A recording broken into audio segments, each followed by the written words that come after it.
Le gouvernement entreprend des actions pour améliorer les conditions de vie dans les zones du Nord. Plus de 36 000 réfugiés recensés à Teini, Ouangolo et Doropo. Ces personnes viennent de pays frontaliers, fuyant ainsi l'insécurité liée aux attaques et menaces terroristes. Le Japon vient d'octroyer un montant d'1,8 milliard de francs CFA à la Côte d'Ivoire. Un accord signé au ministère de l'Intérieur et de la Sécurité. On le voit avec Walter Amadou Ouattara.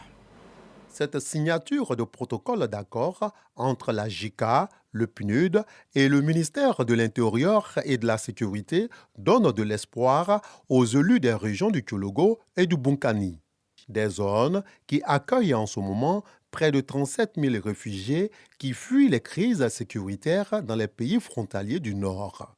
Le PNUD et le Japon affichent ainsi leur volonté de soutenir la Côte d'Ivoire dans le maintien de la quiétude et la stabilité dans les régions impactées par ce flux de réfugiés. Le ministre de l'Intérieur et de la Sécurité, Vagondo Diomandé, traduit la gratitude de l'État de Côte d'Ivoire au pays donateur. Au regard des énormes avantages qu'offre le projet d'amélioration des infrastructures sociales des collectivités locales du nord de la Côte d'Ivoire, au nom du président de la République, son Excellence, M. Alassane Ouattara, mes sincères remerciements aux partenaires qui ont accepté de nous accompagner dans cette initiative, au gouvernement et au peuple ami du Japon, qui par l'entremise de son agence de coopération en Côte d'Ivoire a bien voulu octroyer l'important financement un peu plus de 1,8 milliard de francs CFA, qui permet la mise en œuvre du présent projet.